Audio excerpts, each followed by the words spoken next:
নমস্কার, আমি কাঞ্চনা মৈত্র। সাম্প্রতিককালে শিয়ালদা স্টেশনে যে ঘটনাটি ঘটেছে, হ্যাঁ, শিয়ালদা স্টেশনের সামনে লোক জড়ো হয়ে গেছে কিন্তু না মন্ডলের সঙ্গে ইয়ার্কি মারছো। আমাকে বুঝতে পারছিস আমার ক্ষমতা। 19শে সেপ্টেম্বর সুদ সহ আমার টাকা দিবি, বুঝেছিস? ভিডিও করতে গিয়ে এটি আর কিচ্ছু নয়, আমার নতুন বাংলা ছবির প্রমোশনের একটি অংশ। ছবির নাম কপাল।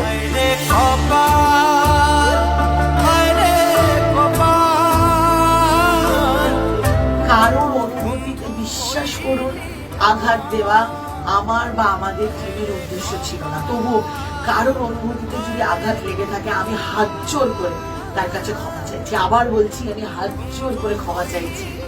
19শে সেপ্টেম্বর আপনাদের সকলের নিকটতম প্রেক্ষাগৃহে আসতে চলেছে বাংলা ছবি, আমার বাংলা ছবি কপাল। নমস্কার, আমার নাম রাজা সরকার। আমি এই ছবিতে কানাই মাঝির চরিত্র করছি। যেখানে গেছিলাম না সেখান থেকে ফেরা। নমস্কার, আমি সুকন্যা দত্ত। আমার ক্ষমতা। আমি সব মন্ডল। আমি কপাল সিনেমাতে ময়না মাঝির ক্যারেক্টারটা করছি।